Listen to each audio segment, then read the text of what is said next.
Welcome to the Shulamite Podcast, an extension of Shulamite Ministries and Shulamite.com, with weekly interviews and teaching with author and speaker Martha Kilpatrick and hosted by John Enslow. This weekly podcast is a way to stay connected to the ministry.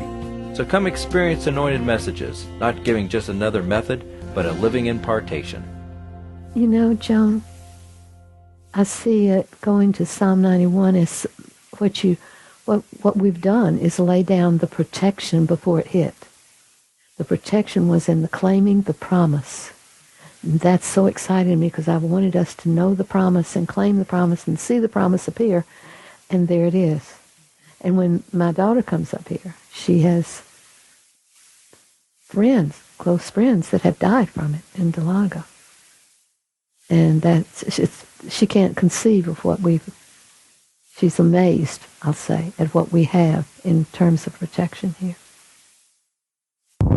Well, we do have amazing protection because I went down to this little party and did not know until after I was with you all, and I had hugged on you and loved on you on Sunday and been with you, because we all do not refrain from that in our little group. We live very openly that way, and I had no idea that I had been exposed. We had no idea till Sunday night, and we'd all been together. But you know what? We've all been fine this week. We set the promise up. Yeah, because we've had the promise, and we've trusted Him, not ourselves, and what we can do to keep ourselves safe, but we have trusted Him to keep us He safe. promised that no pestilence shall come near your tent. Yes. I assume that means a house. Yeah, none will come near our door. And, you know, a couple of family members that weren't there have called throughout the week and said, well, are you all okay? Because, you know, we're the old folks of the family. And the children have called us and we have to say all the time, we're just fine, thanks. You know, we're good, because we are. It's because everybody fears your God more than what is involved in this world. And the people that get affected by this the most, by cancer, by sickness, just anything, is because they don't fear the Lord.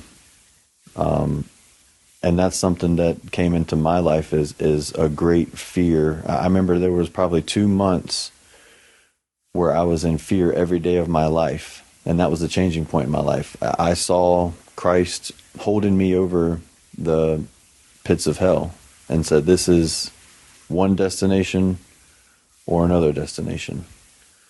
And that was my turning point. And ever since then, I had so much fear. Even when He brought all this to me and was asking this of me, I was afraid of Him, but that fear turned into love, and I ended up loving Him. And the choices that I've made, yes, they're painful because it's your flesh dying, but it is not. There's no in my body.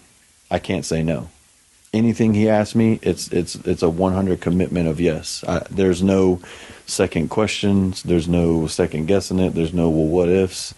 That has been completely annihilated in my thought process. When before I always questioned everything. And the guys that are you guys that have proclaimed, that scripture on your lives is because your basis is that you fear God more than anything that it can ever come into your life. And that's where He is freedom to go throughout your family and affect everybody's lives as possible. Because you've given Him that area in your lives to protect your children, to protect yourselves, to protect your loved ones. The fear of the Lord is so much more than just fearing Him. It is a type of love that opens many, many, many, many doors to Him. And so. Well, I was telling you that, no, we're not entering fear about that. I can't live in fear. I can't dwell in fear about whether we have to live our lives. And so I just said, no, I'm not going to fear to it. I mean, we started out in fear because we didn't know what it was. There was a fear of the unknown, and but I was just like, I'm not doing that. I'm just not doing that. I'd rather go lick someone to COVID than to be in fear. You know what I mean? I just wasn't going to do it. So I think what you were saying, Kyle, I think that, yes, you're saying no to, I'm not going to dwell in fear. but I will fear you, and I will fear God in this. And I feel like, you know, that's honoring of Him. That's giving Him your faith. And Believing in His sovereignty. and believing in His sovereignty. Sure enough. It's not together, but I'm going to talk about it. You've introduced the fear of God. And the thing that I didn't mention about reading the Bible is that you get real afraid of what you run into things in the Bible that are scary. But the greatest thing you can have is the fear of God. And to be the way you said it is so beautiful. I'll never get over it. That the fear makes the love. That's awesome. So many benefits to the fear of God.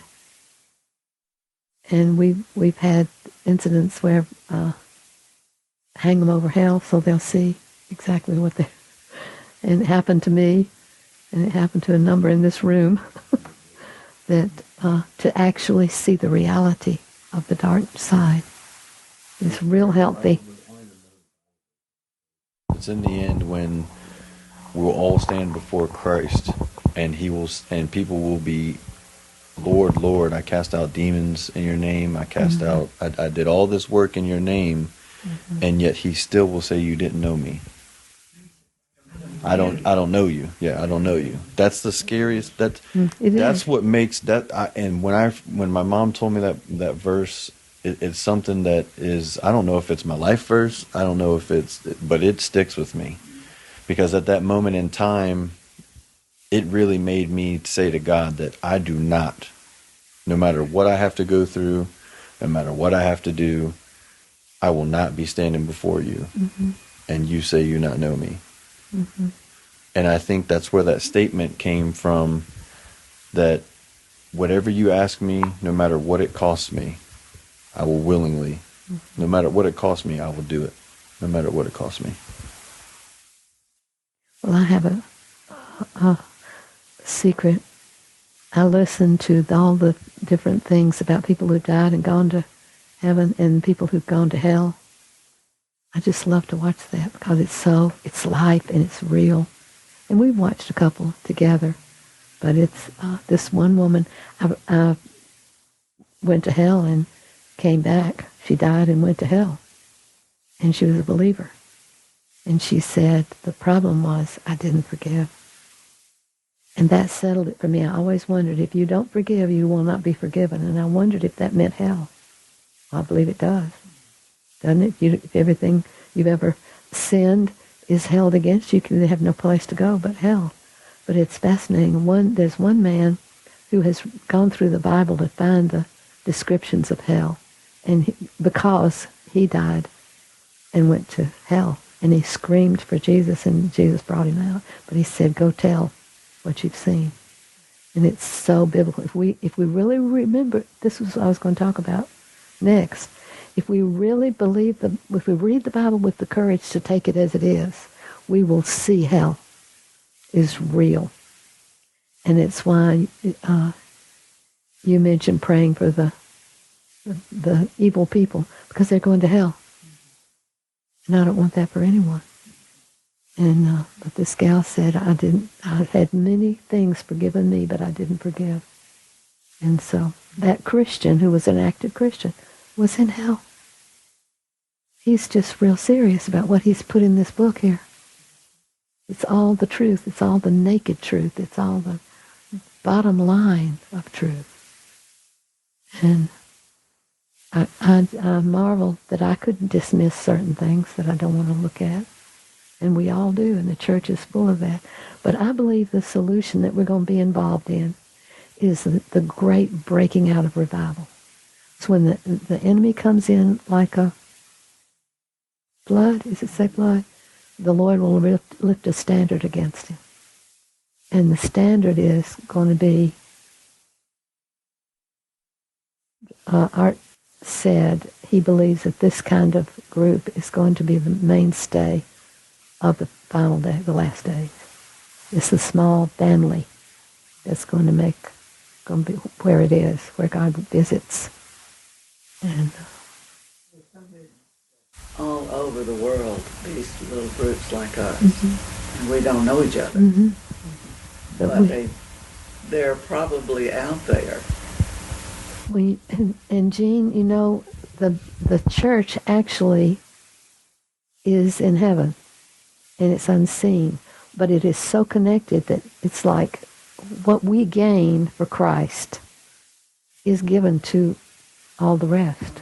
With that, we don't have to even know about it. When we get to heaven, we'll find out, oh my goodness, what comes to us goes to the body. The victory goes, and probably the failure goes too, but it's as if we are hidden on that realm. The fascinating thing is, here we're unknown and we're nowhere, and we're in this place. And literally, if they closed off the highway, there would be no cars coming this way if we were in a disaster. But the church is something living and connected, the real church, which is the obedient. My father, who is my mother and my sister and my brother, those who do the will of God. That's church. There is, and so they can speak, the church is failing, and I can say the church is fine, thank you very much. The church is up there and connected through heaven, so it's not like we need a mail order. Yeah, it's the organization that's the problem, not the Right. yeah, not the body. So, but I do think it's incredible where we're placed. I really do. It's a phenomenon to me. I told you this yesterday. I said, even if you tried, this is what I was talking about with you guys when I first saw you guys together. I said, even if you tried to plan how close you guys live together, it's impossible. Yeah, he really got that. It's really impossible for that to be man-made, for you guys to live right across the street, right up the street, right down the street, right across the street. All walking distance. All walking distance. And that's only God's, his sovereignty had placed you. Had picked you up where you're from and had placed you that. That's ridiculous. I mean, it's unbelievable. And for me, for me to be here is something. I mean, is something that it still blows my mind. I've been taking a lot of naps. I've been tired. I've been extremely tired. But even waking up from my naps, I lay there and I barely think about what I left. I do. Oh. It's definitely. I told Martha this morning. I have been begging for grace, because that's what gets you to the next day. Even when you're facing immense fire or tribulation or whatever you're going through your life, Christ in you gives you the grace to get you through what He's asking you to do. It's not like He's going to ask you to do something and then just let you solely have to will your way through it. Yeah. He doesn't let you. He gives you the grace for what He's asking of you. He does. And that's what Martha prayed it on me this morning and gave it to me, and I've been asking for myself. It's just enormous grace. We hope you've enjoyed the Shulamite podcast. For all the latest from Shulamite Ministries, please visit us at shulamite.com, where you'll find Martha's daily devotions, posts from getalongwithgod.com, and the online library of all of Martha's writings. At Shulamite.com, downloading the free Shulamite app is easy, and livingchristianbooks.com is only a click away.